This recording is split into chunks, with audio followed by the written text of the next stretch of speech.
mountains rising now, carrying me closer to the sun. The sun.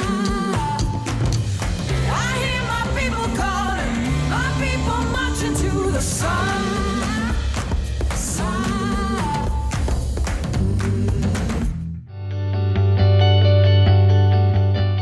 Okay, official title. I'm Joseph Walsh, Commercial Director for Distell International. And unofficial title is I'm probably an enabler, stroke fixer, stroke agony uncle, stroke everything else. And I am passionate about trying to motivate a team of people in the UK that are relatively new to the business, that have a lot of high energy, a lot of passion and a lot of motivation to succeed. I try to do some form of exercise. I travel a lot. I'm in hotels, I'm in airports, I'm in train stations. I do try and make an effort to get up and do some form of exercise before the emails start and the phone calls start, which can be a lot. When I am at home, I do have 3 young children, so I have to get up a lot earlier than they do.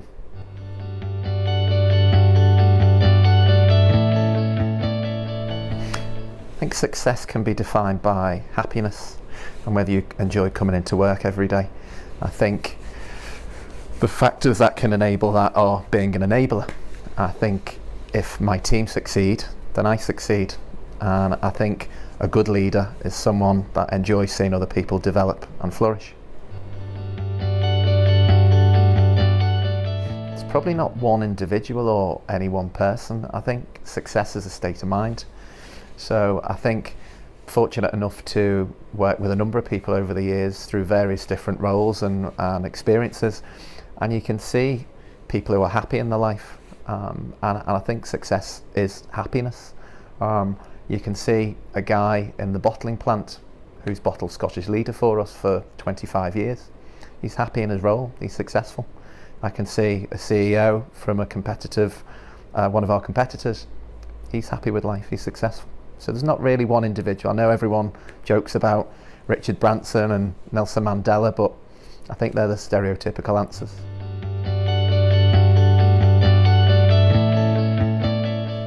Probably the 3 E's. It's probably empowerment, enabling and empathy.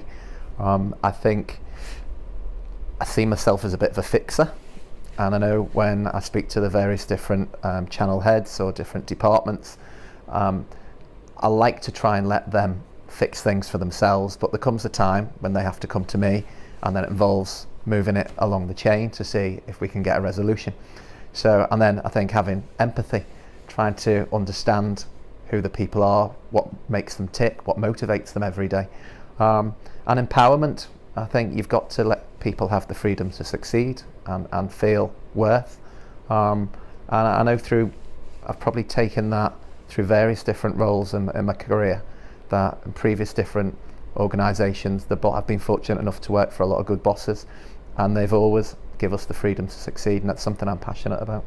Yeah, there was probably one defining moment. I remember through various reorganisations that we used to go through in a previous business I worked at, I was very happy in my previous role, and I remember being approached by the head of the channel at the time, and he said to me, I've got this other role for you, we don't want to lose you, do you want to come and speak to me? We met in the Belfry in around Birmingham, and I didn't want to do it. I'd made my mind up, I didn't want to take this position. I thought it wouldn't be as exciting as the job I was doing. And he said to me, look, why don't you take it? It will give you some very good grounding, it'll give you a good background, and do it for a couple of years. He said, if you don't like it, move on. And if you do like it, you've got it on your CV, and carve a niche out for yourself. And I say this to everyone on my team, make yourself indispensable. Carve a niche out for yourself that no one else is doing, and you'll be a valuable asset to the business. And it always stuck in my head, and I will name drop him. It was a guy called Nick Paget, and we still keep in touch from time to time, and I probably learnt a lot from him when I was young, in my early 20s. Background was law. I'd found my way into the drinks industry, and he gave me some good grounding and a lot more structure and organisation, which I probably lacked at the time. Interviews are difficult. You get a couple of hours with somebody, you can do your due diligence, you can speak to their current employer, or you can canvass around if anybody knows them, but you got to take them at face value, and you got to try and gauge whether they're right for your organisation. So I think trust is important. I also think they've got to be respected by their teams, by their structure, and I think they've got to be seen that they will run through a brick wall for that particular person. And I think we've had a few structural changes, and I'm happy with my direct reports now. I think we've got a great bunch of guys in my direct reports, and I do think we've got a great deal of energy, great deal of motivation. The guys know what the must-win battles are, where we need to go, and it's clarity. It's providing clear clarity on what we need to do to achieve the results. In terms of interview questions, what do I always ask? Probably two curveballs that I throw in is, first question would be, when was the last time you screwed up? And I ask that because I don't think people are expecting that, but you try and gauge if they answer honestly, if you get an honest answer out of them. And the other one is a bit more cryptic, and it would be, is it better to be good and on time or perfect and late? And it's interesting how people answer that, because they don't know what the right answer is. And the answer is that some people say there's no perfect. You can never be perfect, so it's better to be good and on time. But I like to say, and I don't have that right answer. Yeah. But psychologists will say it's better to be good and on time, because if you're perfect and late, then you failed. I think it's probably the importance of relationships. I think in a previous organisation, it was very much all about the brands. If the people move on, the brands still exist, and that's true. But I think as you get older and a little bit wiser and a little bit more mature, those people still pop up in other places, and those people still have a great deal of experience to offer. And I think I'd have probably sought more advice from my colleagues in and around me, and probably asked for more genuine 360 feedback. We're going through an exercise now, actually, which we've got a relatively new HR director, and we're doing an exercise where you can nominate so many people to give you 360 feedback, and I'm keen to see where I fare. So, but it's also an interesting exercise. One thing I'm passionate about doing is, I don't believe in anonymous 360 feedback, so on every exercise that I complete, I'm going to make sure I have the follow-up face-to-face, so they know it's from me.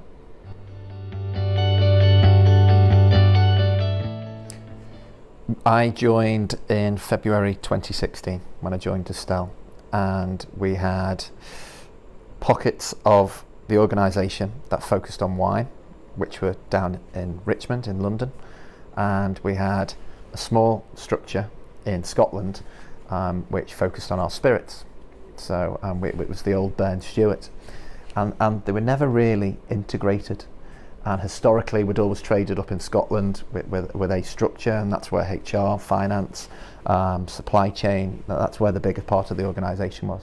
And I was keen to merge the organisation together, and we moved to nice offices in Richmond, and we have built up a capability in Richmond as well.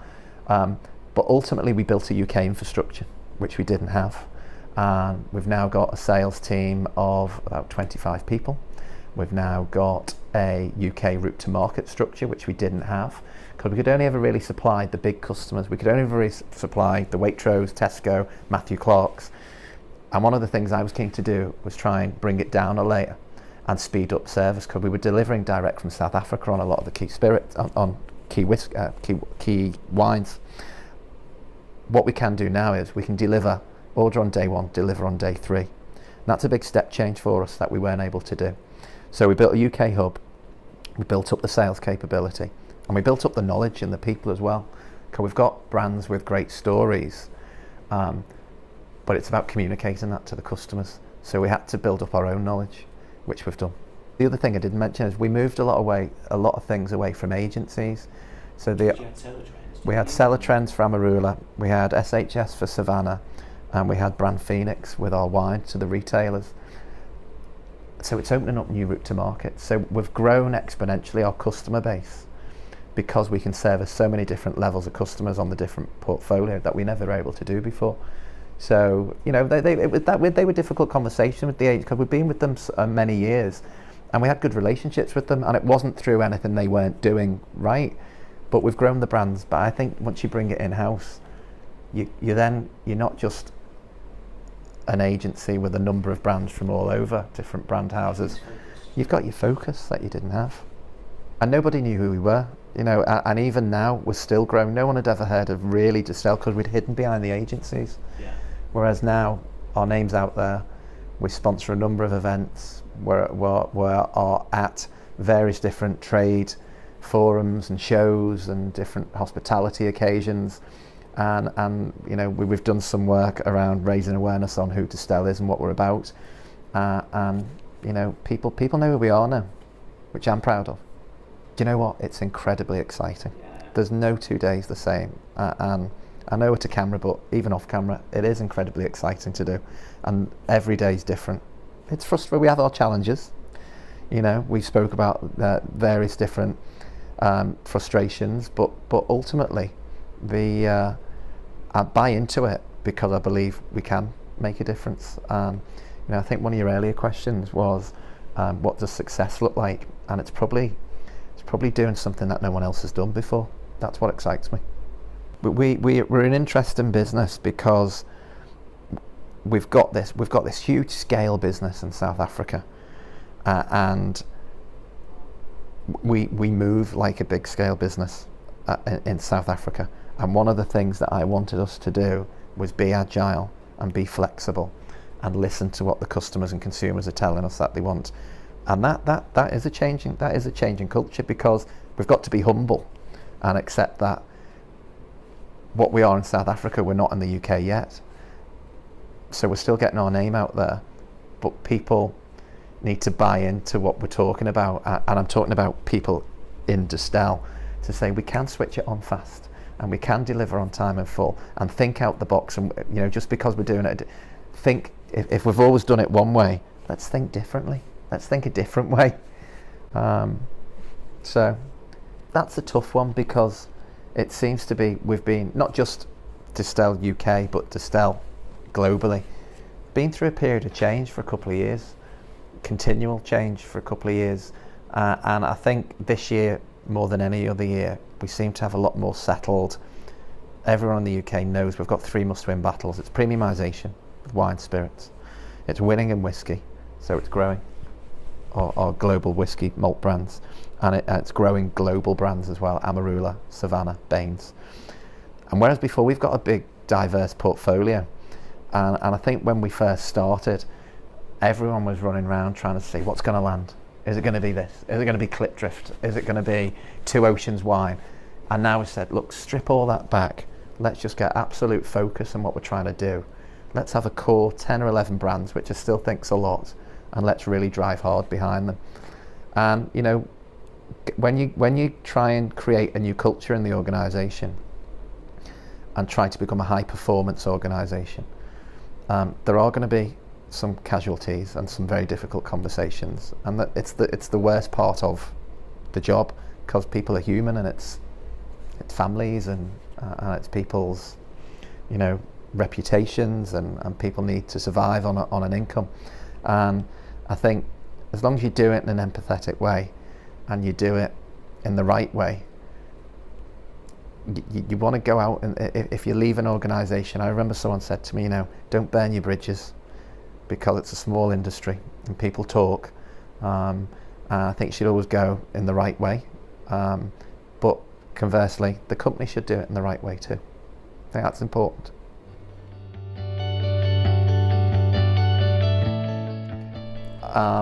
I joined the business in February 2016. We had 2 parts to our business. We had our Scottish part of the organisation, which was HR, supply chain, production, finance. The bigger part of the organisation was up in Scotland, and we had this very small satellite office down in London.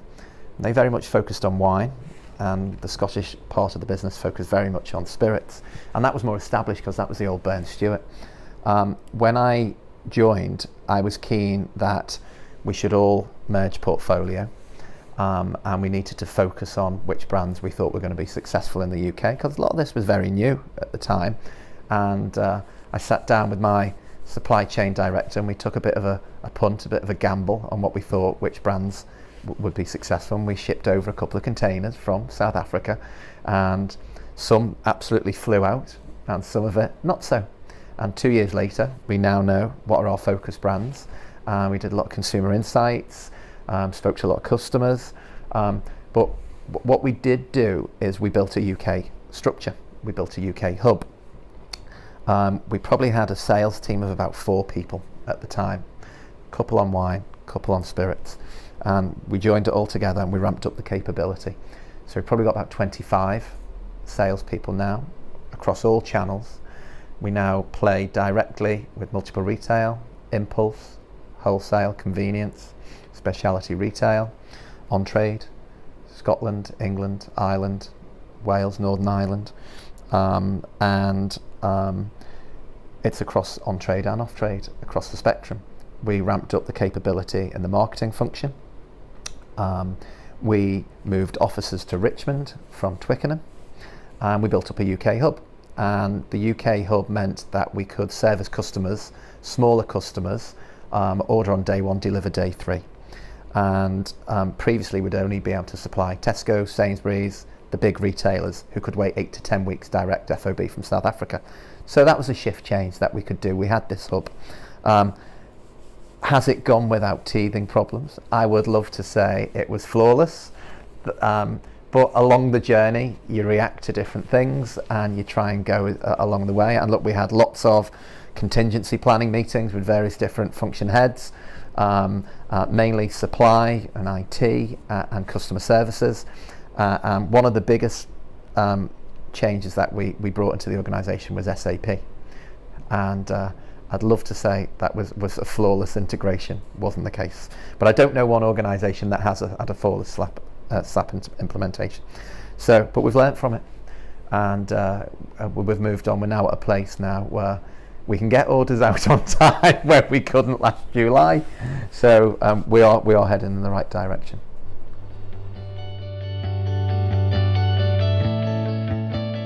I could give you the default answer, which is we offer excellent customer service and we have great brands, but everyone probably tells you that, and that's the default answer.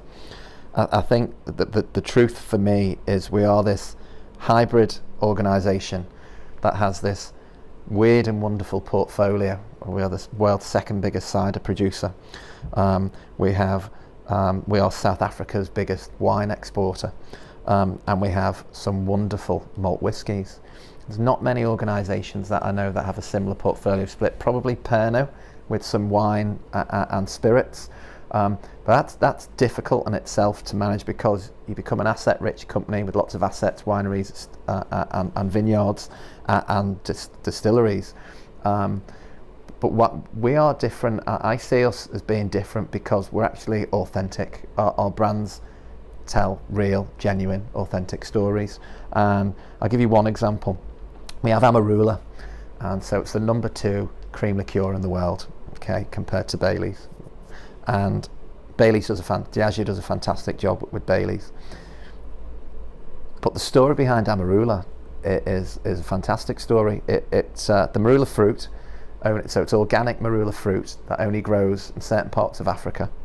And the elephants gravitate every time it's harvested towards the marula trees, and the story is that they knock down some of the fruit ferments, and these elephants stagger around and get drunk off this marula fruit.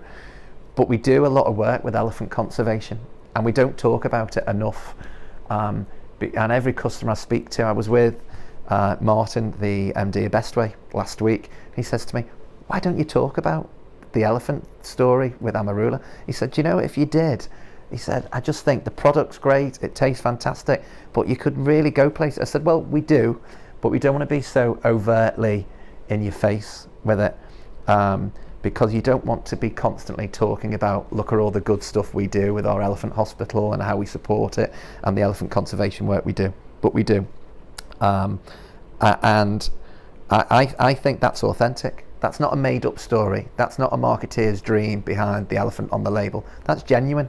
So I do think we have some great stories with some great brands. And the good thing for me is the UK is an untapped market for us, really. And once we can get some real adorers, consumers who fall in love with the brands, which we've got already, and get liquid on lips, I think the only way is up. Take counsel.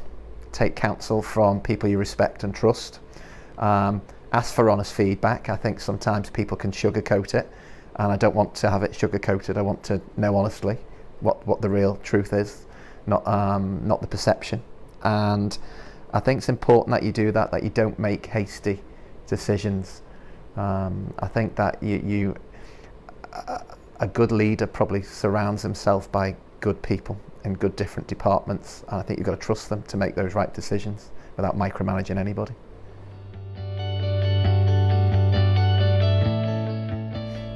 It's a simple one, and it's an effective one. Throughout my career in various different roles, the one piece of advice which has always stuck out is if you get an inflammatory email with a lot of emotion attached to it, and it gets your back up and you react to it, don't reply straight away. Get up, make a cup of tea, walk around the room, but don't reply to it straight away. And I find even I find sometimes it's best, you might rewrite about 2 or 3 drafts before you send it, but you find if you sleep on it or you walk away and then reply, you find that it's the right thing to do, because you'll feel better when you find the more pragmatic version of your response that goes back. It was a battery booster for my iPhone, because I tend to be on the phone from very early to quite late at night, and my day gets taken away with myself on various different phone calls, emails, WhatsApps, various different activities on my phone that I live on. I've now got my headset connected to my phone, but it still didn't work for my phone, so the battery was still dying, so I replaced my phone. I've now got a new phone. So it was the booster, but it's not now. Okay, personal and professional. Personal, I now I'm a proud father of 3 young children. My 4-year-old girl starts school this week, and I've now got a 4-week-old little girl, so I've got 2 girls and a boy in between. And I'm most looking forward to taking them to Disneyland to have a holiday, which I haven't had yet, and we go in January, which it's going to be fun, going on a long haul flight to Florida with 3 young children. But at least we get on the flight first, which is great. That's good, so we don't have to worry about upsetting other passengers. In terms of professional, I'm going to the Today conference, and one of the best parts of my job, which I love, is speaking to customers and seeing what's going on out there. And it's a great opportunity where you've got all the Today members in one room at the same time, and you have lots of little breakout sessions, and it's great to hear what's going on and what's working, what's not working. So I'm looking forward to that.